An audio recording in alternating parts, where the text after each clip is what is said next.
वो खुदा ने मर्तबा तुझे को दिया न किसी को मिले न किसी को मिला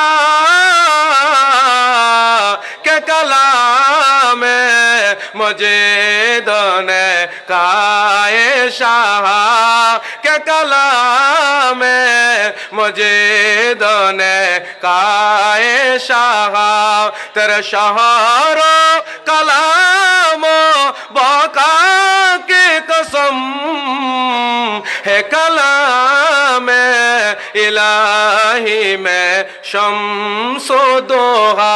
जुड़े बोलना सुबहानाल्लाह।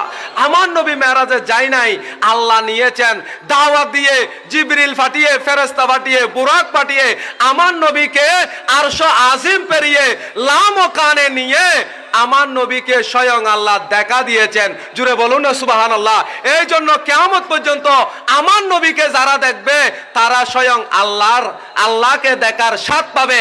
যারা নবীকে দেখেছেন তারা আল্লাহকে দেখার স্বাদ পেয়ে যাবে। কারণ কি, কোন নবী আল্লাহকে দেখতে পায় নাই, আর আমাদের নবীকে স্বয়ং আল্লাহ দেখাই দিয়েছেন। জুড়ে বলুন না সুবহানাল্লাহ। এই জন্য আল্লাহ বলেছেন সুবহানাল্লাযী আসরা বিআবদিহি লাইলাম মিনাল মসজিদিল হারামি ইলাল মসজিদিল আকসা। আমার নবীকে আল্লাহ সুবহানাহু ওয়া তাআলা নিয়েছেন কেন? কারণ আমার নবীর জন্য আল্লাহ কত নিয়ামত সৃষ্টি করেছেন সেগুলো দেখার জন্য।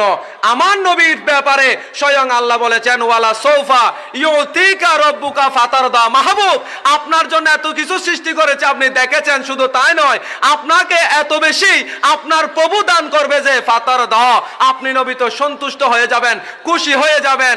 এই আয়াত নাযিল হওয়ার পরে আল্লাহর হাবিব বলেছেন এই সুযোগে আমি রাসূল পাক তোমাদেরকে একটা কথা বলে দিই, সেটা হলো আমি এতক্ষণ পর্যন্ত খুশি হব না যতক্ষণ না আমার একজন উম্মত জাহান্নামে থাকবে।